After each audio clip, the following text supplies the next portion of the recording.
Welcome to the Social Plunge. Your blueprint for plumbing and HVAC business's social media optimization.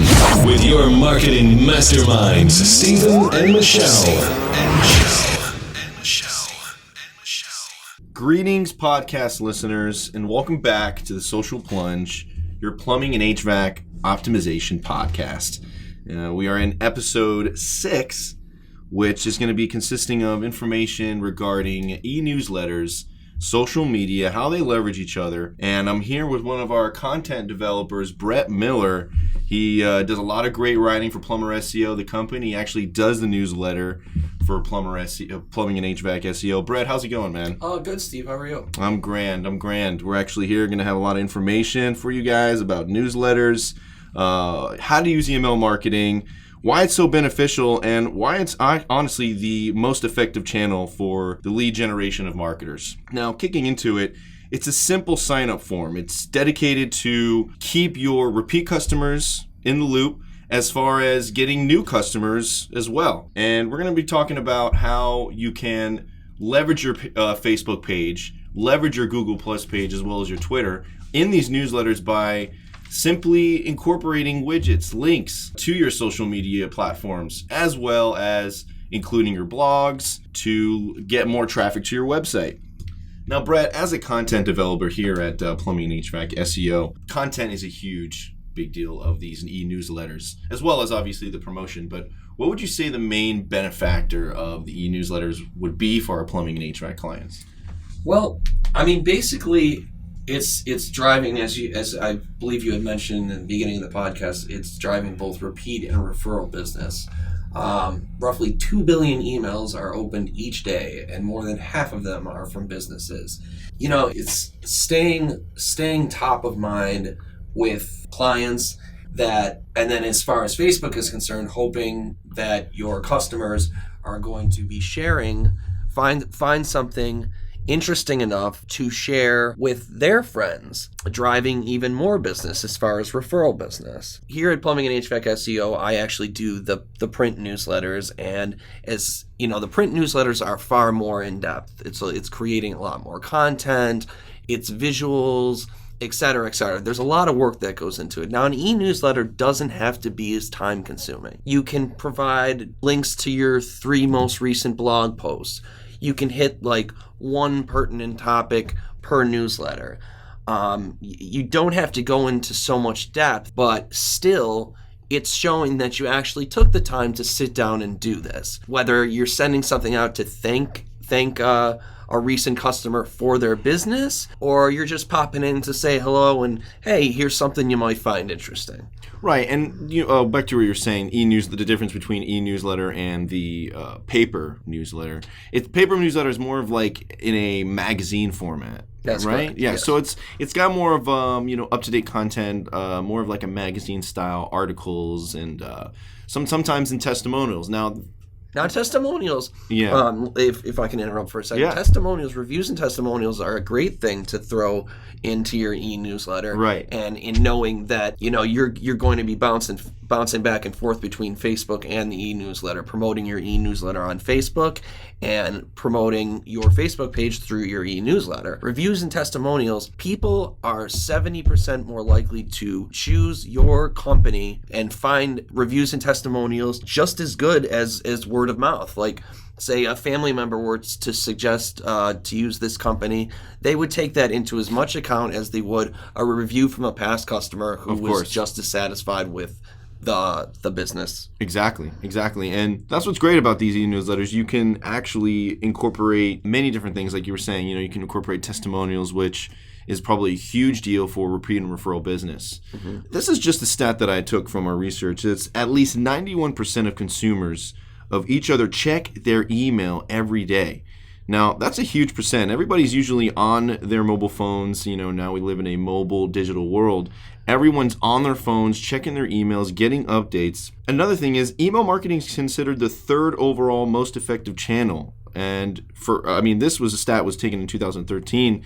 I would presume that this has grown now that you have so many companies that are trying to they're trying to blast out their coupons, their deals, the content that matters to their consumers. Actually, the most two check channels, media channels, like say when someone first wakes up in the morning, it's at about 50-50. It's Facebook and email. Yeah, that is definitely correct, because here there's another stat that says now with the digital mobile world, at least 50% of the time emails are opened, it's opened with a mobile device. Mm-hmm. That's half of the emails. Nobody's really sitting at a desktop unless that you work in an office, and yes, you have the tangibility of going to your email on a desktop, but people don't really have that time these days. They're usually on their mobile phones getting the email updates. And, email marketing also leverages your blog, your content that's on your website that's important to your consumers. Very true. It's important to people that are visiting your website, and it's becoming more searchable. Going into how social media is leveraged with these newsletters, it's really quite simple. It's honestly, all you're really doing is adding a social widget and links in the e-newsletter. It's the more subscribers you have to your e-newsletter, the more followers and likes you're going to get to your page. And it's just going to become a snowball effect from there, because nowadays you can sync your Facebook listings of your followers and your friends into your e-newsletter. And it's honestly such a simple thing. And if you guys keep up with this is going to literally grow repeat and referral business, and it's going to grow even more to getting your page actually off the ground. If you're looking to get more likes and more visibility and more of an identity on your social platforms, e-newsletter is an easy way to blast out more content, more of your social identity. Yeah, and aside from, what should be incorporated into an e-newsletter, of course, your NAP, your name, address, phone number, profile, a team photograph, even outings with your company afterwards, work both well in e-newsletters and on social media platforms like Facebook, because you're being relatable, you're being personable, and this resonates a lot with current customers and prospective customers. And you would be surprised at how much just a photograph of your team smiling or doing something outside of work or at work can go a long way. And it goes for establishing trust as well. Associations that you're involved in, like the Better Business Bureau, etc. If you got an A+ rating on the BBB, this is a great thing to include, because once again you're showing just how valuable your company is. Like we had mentioned before, testimonials and relevant content that's going to make your customers entertained or better their lives in some way. This tidbits of information that can be repurposed through blogs, through social media posts. All this can intertwine together to create like a true reach out, to give you more digital reach across the web. Yep, exactly. And to be honest with you, one of the clients that I do the e-newsletters for is actually a pretty well-renowned plumbing company in Austin, Texas. And what they usually do for more repeat and referral business is they have a contest. And within that contest, if you're referring your friend, if you're already a subscriber to the e-newsletter and you're referring your friends, you have a better chance in that contest to win something. So it gives your consumers a little bit more incentive to actually sign up if you have an opportunity to win something, because nowadays people love contests. They want things in return if they're going to go do something, as far as sign up for a newsletter or go on the page and write a review. They want some kind of incentives to do that. Or a discount too. Right, or a discount, right? Exactly. And people, and this is, I guess, just human nature. People are the most likely to opt for some kind of discount at the last minute, the last day it's being offered, because once it's gone, it's gone. So, you're creating that urgency. Discount only being offered through such and such a date. Well, you may not get any hits until that very last day, and then they start rolling in like crazy. Yep, that is definitely a huge factor when it comes to contests and repeat and referral. Now, according to Business to Community website, article in March of 2015 stated that a poll of 5,000 marketers, 73% of those surveyed stated that email marketing was the core to their business.